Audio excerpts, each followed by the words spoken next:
자, 여성을 이야기하며 또 다른 사회적 약자. 난민을 가장 격렬히 비난하고 김구, 안중근, 윤봉길은 남성이라 경멸의 대상이지만 이승만, 박정희, 전두환은 그 대상에서 제외되고 박근혜는 남성 성기가 없어 탄핵이 됐을 뿐이고 문재인은 노무현처럼 자살해야 하며 이런 극단적 혐오의 언어와 함께 박사모 엄마 부대가 결합하는 최근 일부 커뮤니티의 행태는 여성운동의 한 갈래가 자연스럽게 격해진 것을 넘어서 극우가 여성운동의 외풀을 쓰고 냉정과 지역이 담당했던 분열 프레임의 동력을 남녀 갈등과 제노포비아로 대체하려는 그런 의도가 개입된 것이 아닌가. 그러니까 이 행태는 사회과학의 분석 대상이 아니라 어떤 정치 기획이 그 배후에서 작동하고 있는 것은 아닌가. 엄중한 감시의 대상이다. 김어준 생각이었습니다.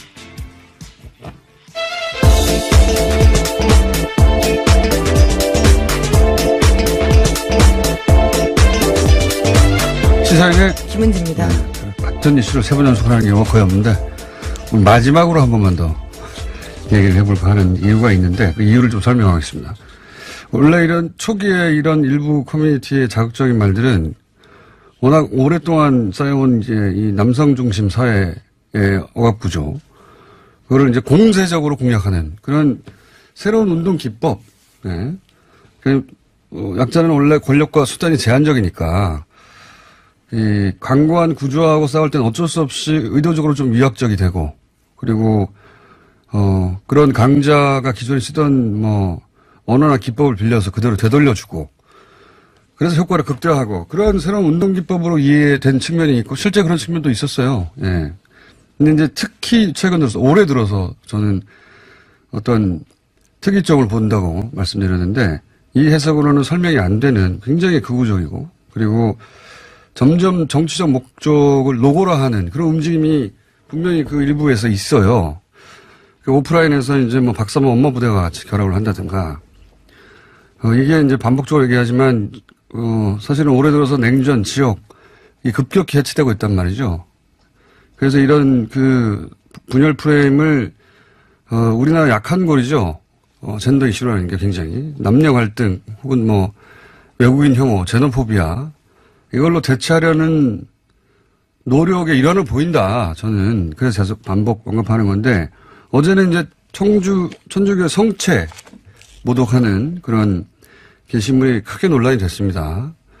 기사화 될지는 모르겠는데 온라인상에서 크게 그 논란이 됐는데 성체 모독은 천주교에서 대죄 큰 죄악이고 교황청에 보호될 사안으로 저는 알고 있어요. 근데 이 얘기를 하는 이유는 유럽 극우정당이 최근에 굉장히 득세하고 있잖아요. 극우정당이 이런 방식으로 성장을 했거든요. 과거에 유럽의 극우정당은 애초에 유태인 혐오로 출발했습니다. 근데 그때는 제한적인 성공밖에 못했어요. 대표적으로 프랑스 극우 국민전선 르펜, 또는 독일 네오나치 다 유태인 혐오를 기반하는 거거든요. 근데 이 다음 세대에 와서는 유태인을 이슬람으로 대체합니다. 때마침 또 난민 이슈가 커져서 유럽 극우가 최근에 원내 진입을 하죠. 여러 나라에서. 그리고 이들의 지지 기반은 대체로 20대입니다. 그러니까 경제적 취약층이잖아요. 20대가 어느 사회나. 그 20대 박탈감을 이제 외국인 노동자 혹은 무슬림 제노포비아로 공략을 했고 이게 성공을 거뒀어요. 성공 모델인 거예요. 이게 기본적으로. 이게 이제 우리나라에 들어와서는 가장 약한 고리인 그 젠더 이슈의 변정으로 붙은 거라고 보여지고 그래서 이들 그 커뮤니티가 난민 이슈에 굉장히 극악할 정도로 부정적이었고 근데 여성운동 표방하면서 사회적 약자인 난민을 공격하는 게 논리적인 모순이잖아요. 네, 그렇죠. 예. 그러니까 무슬림은 반여성적이고 강간 문화가 있다 하는 전선을 만들어냈단 말이죠. 그래서 제가 자꾸 여성계를 분리해야 한다. 여성계가 스스로 분리해내야 한다.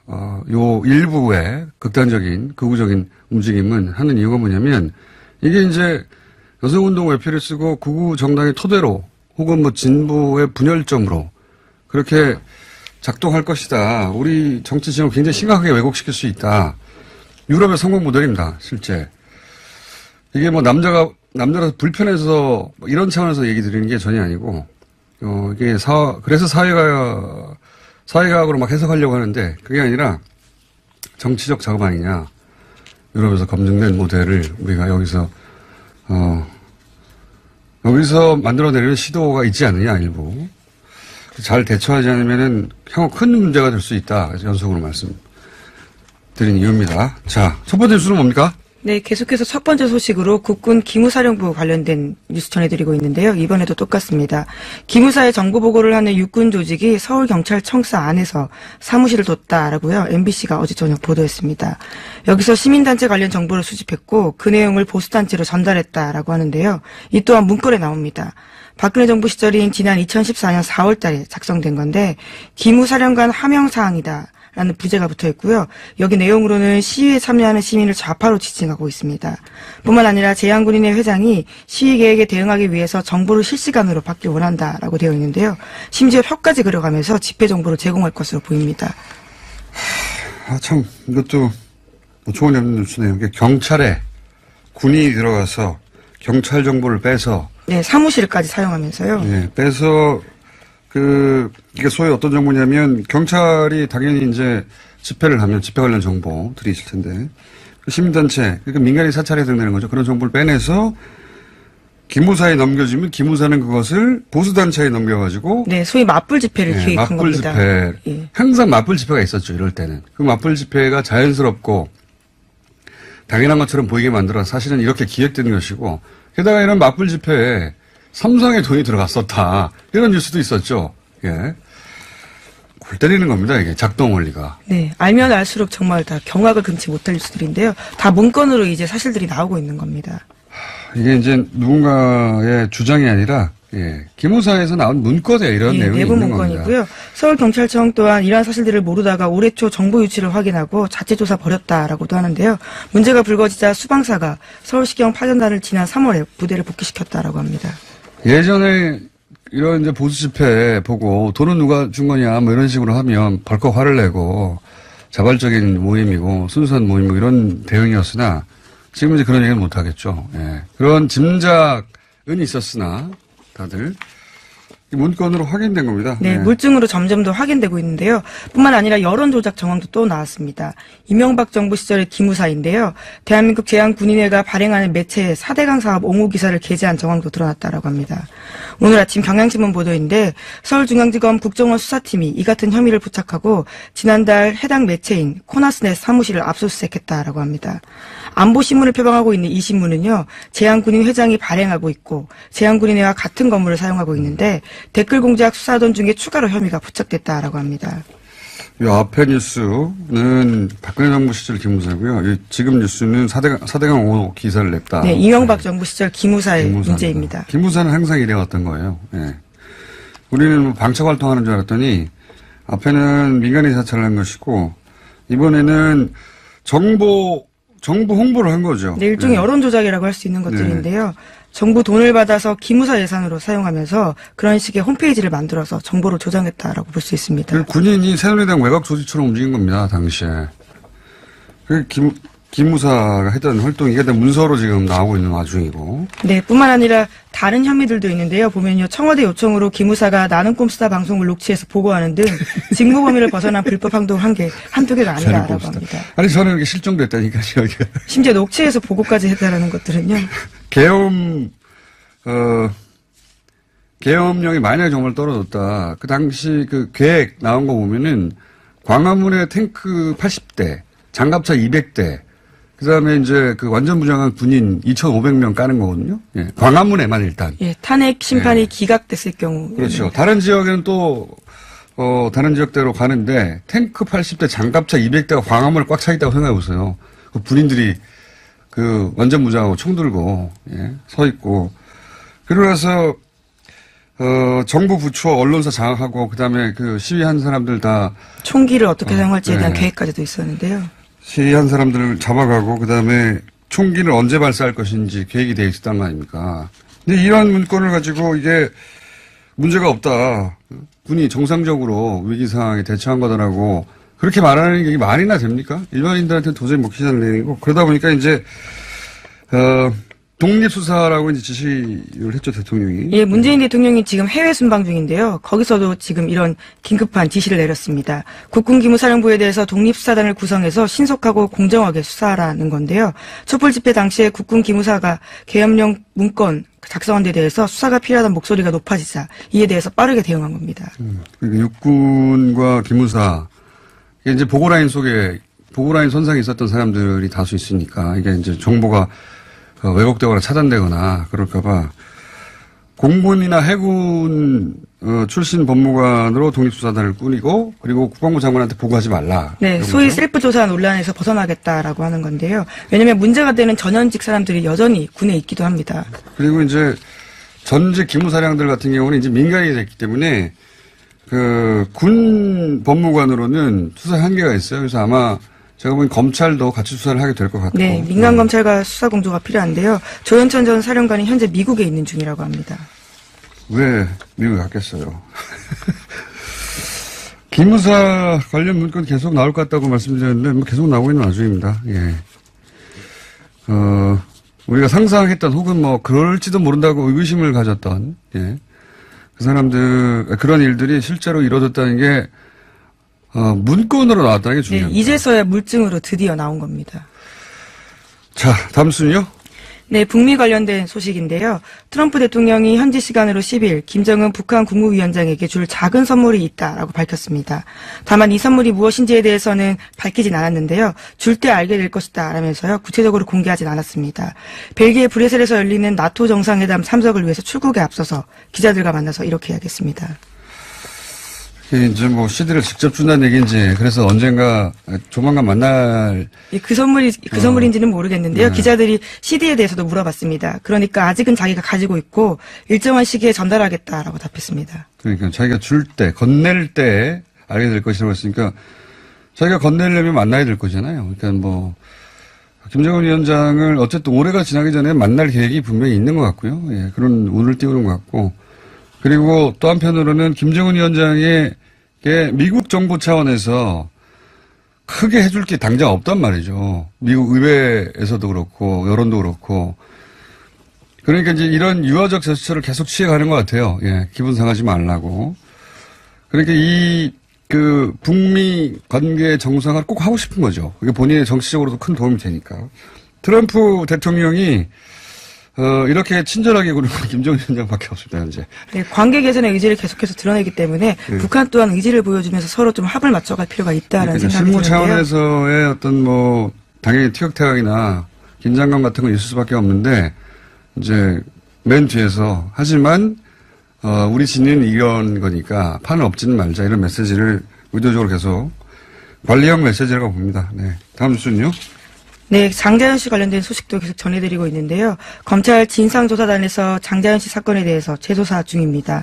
핵심 인물 중 하나로 꼽히는 조선일보 전 사장인 하모 씨가 있는데 MBC가 어제 이 사람을 만나서 관련된 소식을 전했습니다. 하 씨는 조선일보 사주인 방 씨 일가를 보호하기 위해서 자신에게 혐의가 있다라고 조선일보가 몰아세웠다라는 주장을 하고 있는데요. 구체적인 이야기까지 했습니다. 자신이 이렇게 지목된 데에는 당시 조선일보 측 영향력이 작용했다라는 주장도 했습니다. 그러니까요. 이분은 성도 하예요. 방이 아니라. 근데 이제 장자연 씨가 분명히 조선일보 방사장이라고 썼단 말이죠. 예, 메모에 그렇게 썼고요. 예. 근데 이제 검찰, 경찰 수사 과정에서 조선일보가 사실 굉장히 복잡한 가계도가 있고 또 계열사 구조도 잘 몰라서 그냥 스포츠조선 사장을 조선일보 방사장으로 지칭했을 뿐이다. 오인한 것이다. 라고 검경은 결론을 내렸어요. 예. 그렇게 결론을 내려서 조선 사장으로 몰아갔었죠. 예. 예, 조선일보는 그때 그렇게 했었고요. 또 검찰에서는 이 당사자, 그러니까 스포츠조선의 전 사장인 하모 씨도 마치 관련된 인물인 것처럼 했었는데 당사자가 자신은 아니다라는 억울하다라는 이야기를 이제 와서 하고 있는 겁니다.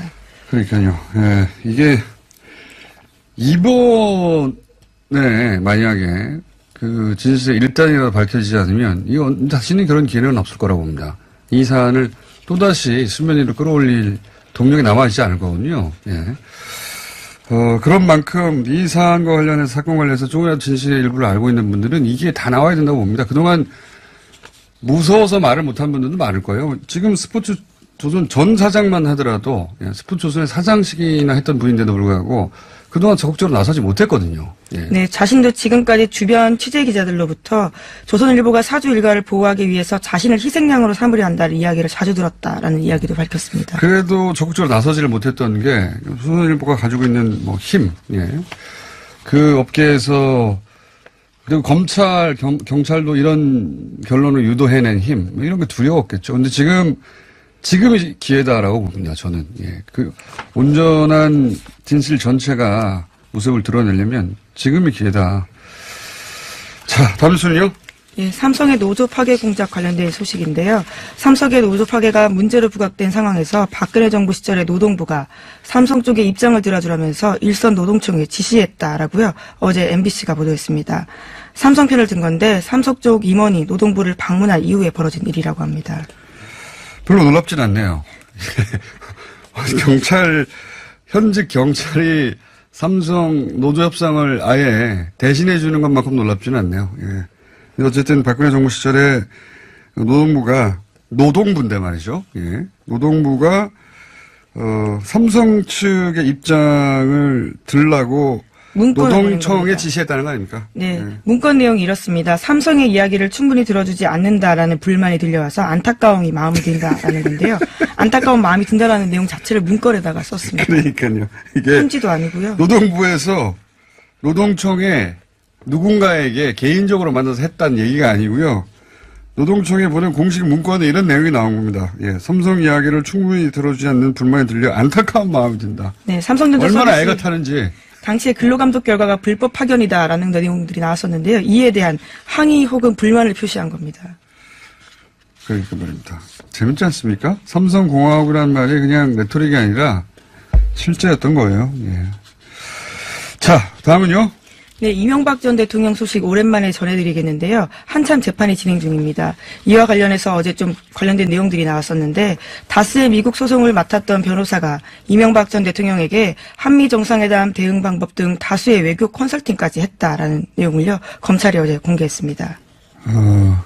그렇군요. 그러니까 지금까지 나왔던 내용은 다스 소송비를 그렇죠. 대납했다. 예, 대납했고 그 소송비를 이제 삼성으로부터 받은 에이킨 건프 그리고 그때 이학수 부회장. 예, 그 이학수 부회장이 그런 일을 맡겼고 그 일을 맡은 미국의 로펌이 에이킨 건프였고 거기 이제 대표 이 일을 맡은 변호사 김석환 변호사였다. 뭐 이런 건 보도됐는데 여기서 이제 한 발 더 나가서 그것뿐만 아니라 컨설팅을 했다. 예. 네. 그리고 이 컨설팅 비용도 삼성이 지원한 것으로요. 검찰은 판단하고 있습니다. 이 삼성 그리고 이명박 전 대통령 양쪽 모두 이득인 거래인 거죠. 그러니까 삼성 입장에서는 자기들이 비용을 대서 자기들과 가까운 변호사를 대통령에게 계속 붙여주고 서비스하는 그래서 이제 자기들 관리 범위 내에 두려고 하는 것이고 이명박 전 대통령 입장에서는 이제 돈 안 들이고 예, 이런 서비스를 받고 뭐 이런 거죠. 그런 게 이전에는 다스 소송만 한 줄 알았더니 그 외에도 예. 관여한 게 한두 개가 아니다라고 하는 각종 건데요. 컨설팅, 외교 컨설팅까지 해줬는데 이분이 유명한 변호사예요. 예, 네. 김석환 변호사라고요. 비싼 변호사입니다. 이분이 공짜로 할 이유가 없지 않습니까 전혀? 누군가로부터는 비용을 받아야 되는데 이명박 전 대통령은 안 줬다는 거 아니에요? 삼성이 줬겠죠. 라고 검찰이 지금. 예, 주장하고 있습니다. 삼성이 매달 정액으로 지급하던 12만 5천만 달러를 다스 소송 비용 외에 외교 컨설팅 비용 같은 것도 다 포함되어 있다고요. 어제 이야기했거든요. 알겠습니다. 어제는 KBS 단독이 많았는데 오늘은 MBC 뉴스들이 많네요. 네. 이분들이 왜 이런지 모르겠네요, 요새. 오늘 여기까지 하겠습니다. 시사인의 김은지였습니다. 감사합니다. 운전 협찬 서울 토피스 제공 7시 29분 교통정보입니다. 경부고속도로 서울 방면으로 기흥동탄 진출로에서는 빗길 사고 소식이 있습니다. 사고 처리 작업이 한창이고요. 이후로는 수원 부근 또 달래내부터 반포 사이 11km 구간 정체입니다. 서울 외곽순환고속도로 일산에서 판교 쪽으로 안현분기점 조금 지난 지점 1차로에는 도로 위에 강목이 떨어져 있습니다. 빗길 시야도 안 좋은데 강목까지 떨어져 있으니까 이 구간 잘 살피고 이동하시기 바랍니다. 박소연의 좌우로 정렬 2588 대리운전 협찬이었습니다.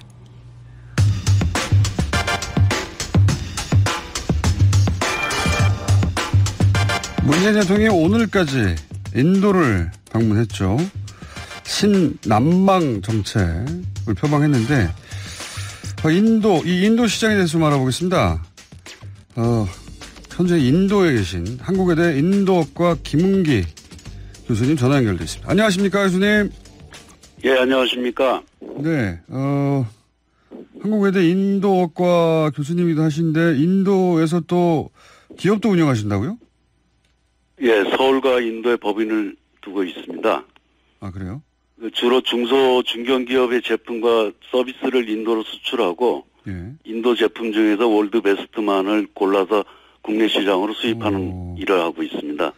그러시군요. 그러니까 교수님이기도 하시고 실제 인도에서 기업 활동도 하시는 셈인데, 자, 그래서 이제 저희가 모셨습니다. 사실 이 인도가 좀 멀게 느껴진 나라거든요, 우리한테는. 그죠? 네네. 그래서 뭐 정보가 많지 않은데 인도의 경제 규모 수준이 어느 정도입니까? 인도 경제 규모를 우리가 산술적 평균으로 본다면은 뭐 예를 들면 1인당 GNP가 한 $1,800밖에는 안 되지만 네. 부문적으로 우리가 들여다보면은 그 규모는 글로벌 규모라고 볼 수 있습니다. 예를 들면 한 세계 6위 정도의 GDP 총량이라든지 세계 3위의 구매력을 가지고 있다. 세계 3위의 또는 구매력이요? 어떤 특정. 예? 세계 3위의 구매력이요? 예, 구매력의 크기가 세계 3위. 예를 들면은 미국과 중국, 그 다음이 일본도 아니고 인도라는 거죠. 그리고 이제 특정 시장에서는 뭐 G1, G2로 되는 것이 인도의 경제 수준이라고 볼 수 있습니다. 인구가 한 13억 정도 되는가요? 그죠? 예, 13억이 좀 넘은 걸로 알고 있습니다. 대단한 인구에다가 경제 규모, 그 특정 분야에서는 아주 세계적 수준이 올라 있군요, 이미. 네, 그렇게 볼 수 있습니다. 하긴 뭐 자체적으로 인공위성도 쏘아 올린 나라입니다. 예, 인도가. 네. 우리나라 기업들은 얼마나 진출해 있습니까? 한국 기업들은 뭐 통계가 정확하지는 않습니다만은 자영업 수준까지 다 포함해서 한 500여 개로 볼 수가 있는데 안타깝게도 규모나 활동성이 큰 기업들이 그다지 많지 않다는 것이 좀 안타깝습니다. 그렇군요. 이게 우리가 뭐랄까요? 이게 신남방 정책을 지금 현 정부에서 말한 이유 중에 하나도 대중국 무역 의존도가 굉장히 높은데, 근데 이제 인도 시장이 인도 인구 규모나 뭐 경제 규모나 볼 때 이렇게 진출을 덜 할 그런 매력 없는 시장이 아니라는 거네요, 말하자면. 소홀히 할 시장이 아니라는. 소홀히 할 시장이 아니라는 거예요. 예. 적절한 단어를 찾아줘서 감사합니다. 감사합니다. 제가 감사드리고. 그러면 한국에 대한 인도의 평균적인 이미지는 어떤 겁니까?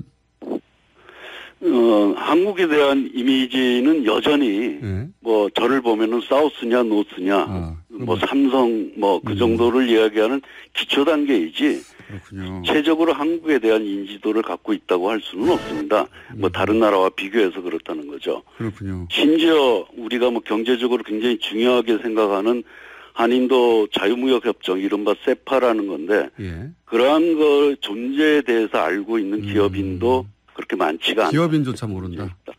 예. 그렇군요.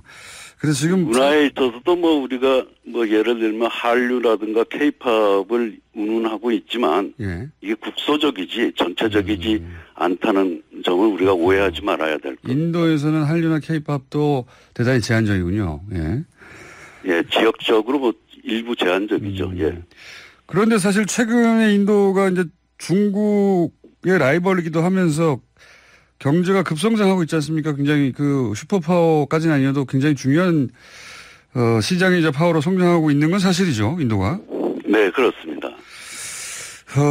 그러면 이번에 이제 그런 점 때문에 그 현 정부에서 신경을 써서 방문한 것 같은데 이번에 그 문재인 대통령의 인도 방문에서 독특한 점 혹은 이례적인 점 혹은 특기할 사항 같은 게 있습니까? 인도가 문재인 대통령을 맞이하는 데 있어서 혹은 관계를 맺는 데 있어서? 먼저 뭐 맞이하는 문제는 좀 이따 말씀드리겠습니다만 현 문재인 정부가 과거 정부와 달리 한 10여 년 전 동안의 과거 정부와 다르게 문재인 정부가 인도를 대하는 자세가 좀 달라졌다고 할 수 있습니다. 과거 다릅니까? 정부에서 소홀히 하거나 네. 또는 뭐 외면하는 수준 정도의 인도에 대한 그 태도가 네. 이제 와서는 4강 외교 수준으로 격상을 시켜서 인도를 대하겠다. 아, 4강. 또는 그러한 인도를 장기적 동반자 관계로서의 어떤 관계 구축을 해 나가는 신남방 정책에서 주요 국가로 인도를 대하겠다는 것이 우선 겉으로 드러난 한국 정부의 인도를 대하는 다른 점이고 네. 이제 그러한 점에서 이번에 문재인 대통령의 방문을 인도 정부에서 자, 여성을 이야기하는 여태까지 서운했던 것들 나름대로 한번 반전을 마련을 하는 스킨십이 이번 정상 방문, 국빈 방문 중에서 여러 건 일어났다는 것을 눈여겨볼 필요가 있습니다. 어떤 스킨십이 있었습니까?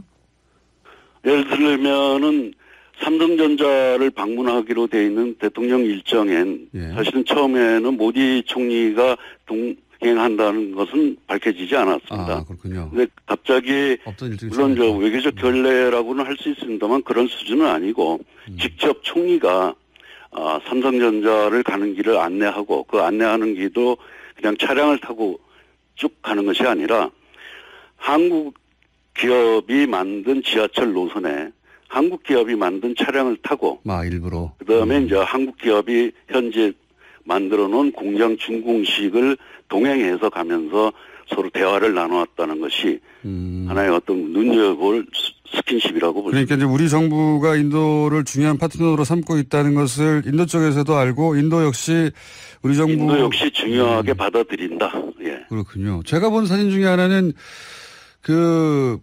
뭡니까? 그 길거리에 문재인 대통령 사진을 한 40-50m 간격으로 계속 달아놨던데. 네. 그게 우리 교민들이 한 겁니까? 아니면 인도 정부에서 한 건가요? 인도 정부에서 교민들의 이렇게 허락 없이 남의 주요 거리에 갈 수는 없습니다. 사진을 너무 많이 걸어놔가지고 50m 간격으로. 네.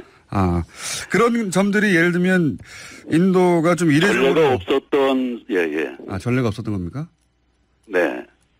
다른 나라 대통령이나 총리가 방문했을 때도 이런 적이 인도 인물들은 굉장히 많이 걸어 놓습니다만은 예. 인도의 주요 인물이 아닌 외국인의 특정 초상이 예. 그렇게 중심가에 걸려 있는 거는 전례가 없다고 제가 세워보지는 않았습니다만 인도 현지인들의 얘기입니다. 그렇고 인도도 신경을 많이 쓴 거군요. 네. 네. 자, 오늘은 맛보기로만 연결했는데 이게 할 얘기가 많은 분야군요. 그럼 이 얘기로 일단 오늘은 마무리를 하겠습니다. 네, 그렇습니까? 이번 얘기가 시작도 미처 가지 않고 끝나는 게 네. 이러한 것이 인도를 바라보는 우리의 입장이 아닌가. 그렇군요. 그렇다고 볼 수가 있습니다. 시간이 너무 짧아 서운하시는 것 같아서 네, 저희가 아침 요 시간대는 짧게 15분씩 끊어서 하거든요. 그래서 대신 교수님 제가 섭섭하지 않게 시간을 넉넉히 한 번 더 잡아서 인도 이야기를 좀 자세히 나누기. 저도 궁금합니다. 인도가 어떤 나라인지 그냥 우리 평균적으로 우리나라 사람들한테 인도는 이미지로만 존재하는데 인도도 우리나라 사람들을 그런 이미지 정도로만 받아들이는 거잖아요. 서로 이제는 실용적으로 서로 대해야 될 말 그대로 국가 정책에서 동반자 관계로 가겠다는 것이 실천적으로 드러나야 될 시기입니다. 그러니까 거기서는 기업 활동도 하시니까 여쭤보는 건데 인도와 우리가 손잡고 어떤 특정 영역에서 굉장히 큰 시너지를 낼 수 있는 영역이 있다 이렇게 보시는 거죠? 네, 그렇습니다. 예, 한국에 언제 귀국하십니까? 저는 이번 일요일 날 한국에 도착합니다. 그렇군요. 그럼 귀국하신 다음에 스튜디오 직접 나와서 섭섭치 않게 해드리겠습니다. 감사합니다. 자, 오늘은 지금 인도를 방문한 의미 그리고 인도에서 그 방문을 받아들이는 어떤 시각 정도만 간단하게 말씀을 들어봤고요. 또 귀국하시면 다음 주에 모시고 우리와 인도가 어떤 관계를 맺어야 하는지 어떤 영역에서 어떤 식의 발전 가능성이 있는 건지 한번 자세히 들어보겠습니다. 네, 오늘 말씀 감사합니다. 감사합니다. 네, 감사합니다. 지금까지 한국 외대 인도학과 김은기 교수였습니다.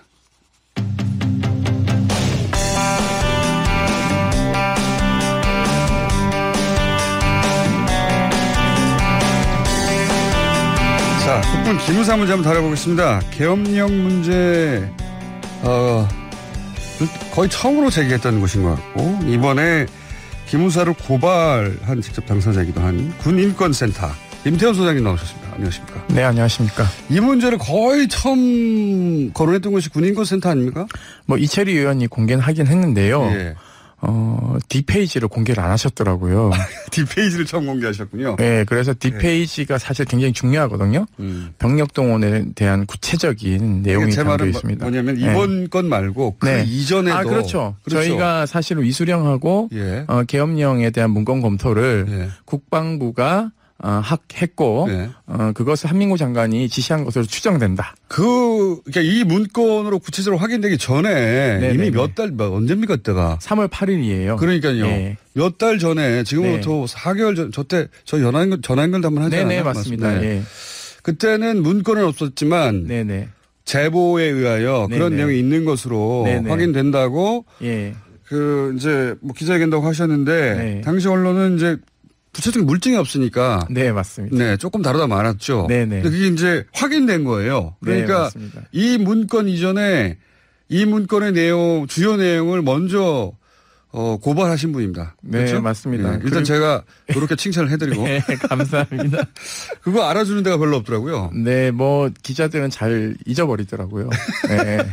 문건 이전에 이 문건 내용을 말씀하신 곳이 군인권센터하고 소장님입니다. 자, 그런데 이번에 이제 문건이 구체적으로 나오고 나서 네. 그 뒷페이지를 이제 자세히 또 도표로 만들어서 그림으로 공개하지 않았습니까? 네, 저희가 이제 왜냐하면 그게 뭐 어느 병력을 어떻게 한다라는 내용들만 담겨 있고요. 광화문 탱크 800대, 예, 80대인가? 80대요. 네. 그러니까 강화문에 뭐 몇 개 여단을 전개한다. 네. 뭐 특전사 몇 여단을 주둔시킨다. 네. 라고 되어 있는데 이 병력 규모가 사실을 이렇게 얘기하면 기계화 사단을 갔다 오지 않은 사람들은요. 그렇죠. 탱크가 몇 대인지 그러니까 뭐냐면 이제 기계화 사단은 병력이 빨리 이동이 가능합니다. 그러니까 보병은 걸어서 가야 되는데 이 사람들은 그 뭐 전차 탱크도 타고 가고요. 네. 장갑차에 병력을 다 실어서 가기 때문에 장갑차를 광화문에 200대든가요? 네.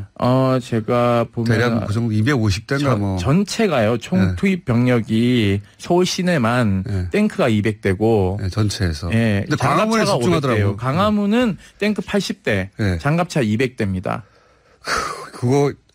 그거 다 깔면요. 꽉 차요. 네, 광화문만 차는 게 아니라요. 네. 아마 그 주변에 태평로부터 시작해서 거의 핵심 도심 종로는 거의 탱크가 다 차지하고 있다고 여성들은 장갑차와 탱크도 구분이 안 갈 텐데 하여튼 그런 탱크 같은 것들이 네네. 시내에 가득 차는 겁니다. 반경 65m 이상의 뭐 인원들이 포를 쏘면 한꺼번에 다 사망하는 어마어마무시한 병력이죠. 그런 거죠. 예. 사실 2대만 전개해도요. 탱크 한 대만 있으면 시내는 진압됩니다. 촛불은 다 진압할 수 있습니다. 그렇죠. 예. 아니 민간인을 상대로 탱크 한 대만 와도 다 진압이 되는데 거기에 탱크 장갑차 합쳐서 한 300대가 넘는 게 들어온다는 거 아닙니까? 네네 맞습니다. 군인들은 어디서 그러니까 광화문만 얘기해 보세요. 우리 많은 사람들이 광화문을 직접 가봤고 경험했으니까 거기서. 네. 광화문에만 병력은 몇 명을 배치한다는 겁니까? 광화문에 무장 병력을 1,800명을 동원합니다. 무장병력. 예, 4개 대대거든요. 네. 이 4개 대대가 전개를 하면은 장갑차가 200여 대가 되는 거예요. 어허. 예, 그래서 저희가요 이 문건을 밤에 입수하고 저희 간사들 밤에 다 불러들여가지고. 이제 크로스 체킹을 했죠. 우리가 알고 있는 이제 병력에 대한 규모하고 실제로 지금 또 바뀌었을 수도 있으니까 그래서 이 수기사단에 자고 있는 간부를 다 깨웠어요. 다 깨워서 다 불어라고 얘기했죠. 군인들한테 전화해서. 네, 전화해서 불어. 문건 나왔어. 몇 명이야 거기 이렇게. 그래서 저희가 크로스 체킹을 다 했고 여기서 중화기는 다 뺀 겁니다. 뭐 유탄 발사기부터 시작해가지고 이런 것들은 싹 빼고 M60 이런 것도 동원됩니까? 뭐 다 빼고요. 기관총. 나머지 다 빼고 큰 것만 잡았어요. 기관총 한 대만 있어도 다 진압돼요. 사실은.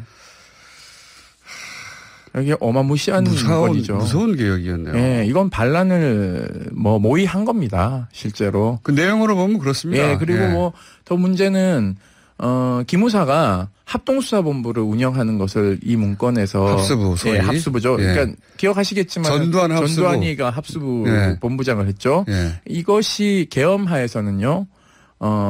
경찰, 국정원, 검찰을 모두 자기 밑에 두는 겁니다. 그렇죠. 막강한 권력을 합수부가 청와대예요. 맞습니다. 네. 그리고 모든 사람들을 개헌법 위반이나 또는 국가보안법 위반으로 여기 문건을 보면 진보를 갈로 열고 종북이라고 해놨어요. 그렇죠. 그 얘기는 국가보안법으로 다 잡아들일 수 있다는 거거든요. 시위하는 사람들을 종북이라고 한 거 아닙니까? 예. 탄핵이 기각됐으면요. 네. 문재인 대통령께서는 지금 체포됐겠죠. DJ 때처럼 네. 군사법원에 재판받아야 되는 거예요. 네. 사실은 그러니까. 본인은 무사할 줄 아십니까? 저는요. 제가요. 그래서. 제가 보기에는 소장님이나 저는 실종됐어요. 예비검속 1등이겠군요.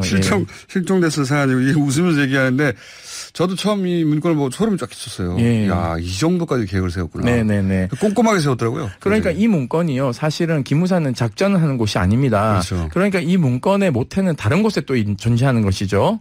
그것을 바탕으로 기무사가 어떻게 할 건지를 짜놓은 문건이기 때문에요. 왜냐면 합수부 기능을 할 테니까. 네네. 그러니까는 그것에 대한 검토고요. 네.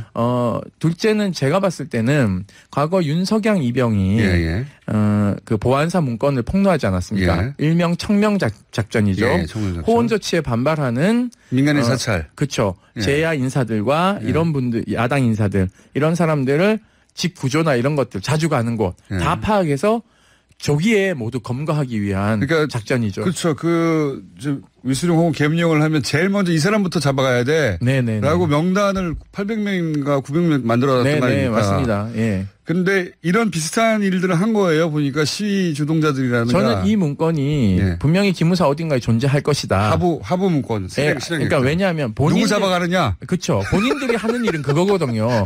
평상시에 동양 관찰권으로 민간 사찰하고 있다가 예를 들면 세월호 유족들도 사찰했죠. 아하. 함세웅 신부님도 사찰했어요. 정의구현 사재단도 사찰하고요. 체포 대상자 문건이 따로 있을 것이다. 네. 저는 분명히 존재할 것이다. 그렇기 때문에 강력한 강제 수사를 통해서 지금 잡아들일 사람들이 많죠. 그러네요. 왜냐하면 문건에 보면 사법 처리하고 이런 얘기 나오는데 네네. 사법 처리할 사람을 미리 파악해 놔야 될 거 아닙니까? 그렇죠. 네? 미리 잡아들여야죠. 일이 벌어진 다음에 누구를 사법 처리할 건지 그때 늦는 거 아닙니까? 예, 그렇죠. 예. 한 번에 장악해야 되니까. 그러니까 많은 분들이 있겠네요. 있을 것 같아요. 왜냐하면 많은 분들이 오해하시는 게요. 계엄은 국회에서 해제하면 돼라는 굉장히 나이브한 생각을 하시는데요. 죄송하지만 계엄령이라는 행정명령 발동이 국회의원들 모이는 시간보다 더 빨라요. 그러니까 그렇죠. 예를 들면 새벽 2시나 3시에 계엄을 발동한다고 생각해 보십시오. 자고 있는데. 어떻게 막습니까 그거를. 자다가 다 잡혀가요. 그리고 광화문에만 탱크가 오는 게 아닙니다. 국회 앞에도 탱크가 가요. 네, 맞습니다. 거기 문건을 보면 여의도에도 병력을 전개하도록 되어 있습니다. 국회의사당에는요. 24단 병력 1개 여단을 배치를 해요. 그래서 여기에 탱크 40대. 국회 앞에 탱크 40대. 장갑차 100대. 무장병력 900명. 그러니까 말이에요. 국회의원들 중에 상당수는 거기서 아예 국회를 못 들어가거나. 거기서 잡히는 거죠. 체포되거나 또는 촛불 집회에 참여했던 국회의원들은 따로 분류해가지고 사상 검증하거나 했겠죠. 그러니까 탄핵에 찬성한 의원들. 그렇죠. 여기에는요, 사실은 자유당이 지금 반발할 일이 아니에요. 자유당 의원들조차도 예비검속 대상이 있을 수 있어요. 왜냐하면 탄핵에 찬성했기 때문에 박근혜 대통령이 칼을 얼마나 갈았겠어요. 바른정당 소속 혹은 현재 바른미래당에 계신 분들은 이 사안에 대해서 적극 수사를 요구해야 됩니다. 그리고 김성태 의원도 저러시면 안 돼요. 본인도 바미당에 있다가 그리 가셨기 때문에 사실은 본인도 이 명단에 들어있을 수 있어요. 그런데 지금 딴소리 하고 계셔가지고. 그런 개연성이 있습니다. 그런 개연성이. 답답합니다. 이 병력 배치도 말고. 네. 그리고 이제 유추하시기로는 이 계획서에 따르면 당연히, 바로 체포 내지는 사법처리 이런 사법처리 문장이 나오니까요. 네네네. 거기서 유추하자면 과거에 그랬던 것처럼 분명히 사법처리할 대상을 미리 작성해 놨을 것이다. 네, 기무사의 본연의 업무죠, 사실은. 이게 본연의 업무가 아닙니다. 맞습니다. 합리적인 저는 의심이라고 보고 그런 문건도 나와야 된다고 보는데 그 외에 이 문건에서 제대로 알려지지 않았거나 혹은 틀림없이 추가적으로 있을 거라고 의심되는 그런 문건이 있나요? 저는 이제 수방사 문건도 저희가 있다라고 이제 3월 8일 날 폭로를 하면서. 맞습니다. 그러셨죠. 구홍모 당시 수방사령관, 지금은 육군 참모 차장이죠. 3스타입니다. 이분이, 주요한 회의를 주재했고, 야. 그리고 문건이 있을 것이다라고 얘기를 했는데 문건이 나중에 나오지 않았습니까? 네. 그리고 그분은 그 다음날 저를 고소를 하셨죠. 네. 그러니까 그건 무혐의 처분을 받았는데요. 네. 이분부터 사실은 체포해서 저는 예, 네. 구속시켜야 된다고 보고 있습니다. 사라질 왜냐하면 별들이 꽤 있겠네요. 네, 문건이 네. 있었고 하단부를 향해서 사격해야 된다. 네. 그리고 이 문건에 그러니까요. 따르면 이거 무서워요. 이 시위하는 사람들한테 발포하는데 네. 다리하라는 겁니다. 네, 네. 안 죽게. 네. 근데 그 변명을 어떻게 하냐면요. 무섭다. 무기 탈취를 할 경우에 뭐 이런 얘기를 해요. 그런데 무기를 탈취할 동안에 청와대까지 시위대가 밀고 들어오면 도망을 가셔야지 대통령을 모시고 거기서 국민들하고 싸우고 있으면 어떡합니까? 그래서 유도해가지고 이 시위대를 유도해서 테이저건으로 처음 쏘고 네. 그 다음에 체포해라. 뭐 이런 구체적인 내용도 있고요. 그리고 기무사 문건을 보면 위수사령관을 수방사령관을 임명하고 백호부대 청령부대가 있어요. 청와대 양옆에는요. 위수지역을 광화문까지 확대해서 시대 밀어내는 역할을 하는 거죠. 그럼 거기서 이제 계엄령 전에 위수령 단계에서. 예, 그렇죠. 거기에서 반드시 밀어내고 체포하고 하는 과정에서 유혈 사태 벌어질 거 뻔한 거 아닙니까? 충돌이 뻔하지 않습니까? 그럼 그 다음에 경비계엄으로 가는 겁니다. 경비계엄으로 가면 적극 체포할 수 있어요. 예. 군인들이요. 예, 가만히 있어도 체포할 군인들이 전체 병력이 들어올 수 있으니까요. 그 다음에 위수령 이후 단계부터는 군인들이 시내에 완전 포진하고 있다고 보시면 그렇죠. 됩니다. 그 다음에 이제 경비계엄으로 가게 되면 입법 사법권을 다 장악할 수 있습니다. 그러니까요. 예, 정부 부처에 다 사람들 파악하고 네. 그다음에 언론 통제관 보내고 한다는 거 아닙니까? 네. 예, 그러면은 군이 언론도 사법부도 행정부도 다 장악하는 겁니다. 모두 네, 다. 그렇습니다. 경찰도 장악하고 다 장악한 다음에 다 잡아들이겠다는 거고. 네, 그렇죠. 그리고 수방사 같은 경우에는 어제 MBC 단독 보도로 이제 들통이 났죠. 서울경찰청에 그 파견대를 프락시작을 했다는 거죠. 네, 601호에 이제 저희가 사실은 3월 중순쯤 알았어요. 그래요? 네. 근데 이걸 저희가 이제 문건이 없었구나 또. 아니요, 그게 아니라 저희가 이제 여기를 좀 쳐들어가려고 했는데 당시 J하고 S하고 싸우는 바람에 저희가 이거를 좀 못 쳤고요. J하고 S가 뭡니까? JTBC하고 SBS하고 싸웠어요. 맞다. 네. 싸우면서 제가 계속 그 얘기했거든요. J한테 여기를 좀 봐야 된다. 계엄령 문건 가지고. 네. 그래서 제가 서울청에 SBS가 그 논쟁이 있었죠. 네. 맞습니다. 그래서 제가 J에게 그거 취재하라고 얘기까지 했는데 J가 그거를 이제 쌩까지시더라고요. 그래서 그랬다기보다 뭐 다른 긴급한 아니 싸우시기 바쁘셨어요 그때. 네. 서로의 말이 맞다고. 네네네. 어떻게 결론 났나 모르겠네요. 어쨌든. 그래서 지금 수방사가 거기 파견돼 있다가 도발했어요. 도망쳤어요. 네. 그러니까 이게 문제가 뭐냐면 소장님 방송에 적합한 용어로 좀 죄송합니다. 정리해 주십시오. 왜냐하면요. 본인들이 거기에 있어야 돼요 사실은. 그런데 본인들이 도망갔다는 건 뭐 그건 명백하게 본인들이 잘못을 시인하는 것이죠. 자, 저희가 이제 웃으면서 얘기하는 내용은 심각합니다. 근데 하도 허탈한 면도 있어서 웃으면서 얘기하는데 이게 친위 구테타라고 얘기하니까 그게 아니다라고 하지 않습니까? 네. 이게 친위 구테타라고 보십니까? 네, 그렇죠. 왜 친위 구테타라고 생각하십니까? 왜냐하면요. 사실은 이 문건이 친위 구테타가 아니려면 몇 가지 알리바이가 있어야 됩니다. 첫째, 탄핵이 인용됐을 시 친박들이 이제 난리를 피우거나 폭동을 일으키면 어떻게 대처해야 되는가가 문건이 없습니다. 네. 그리고 그러니까 사회 안전만을 생각했다면, 그렇죠. 군이 중립적으로 사회 안전만을 생각했다면 탄핵이 기각됐을 시, 탄핵이 인용됐을 시에 각각 혼란에 대해서 어떻게 대처할 거가 있어야 되는데 그게 없다. 없고 그리고 문제는 맞습니다. 본인들이요 진보와 보수가 싸워서 폭동이 일어날 것이라는 걸 예단합니다.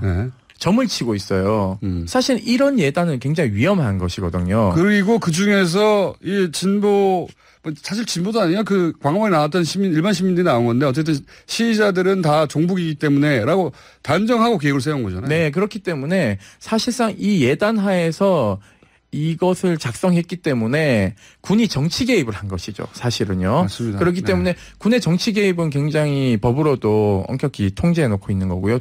세 번째는 박근혜 대통령의 탈출 계획이 없습니다.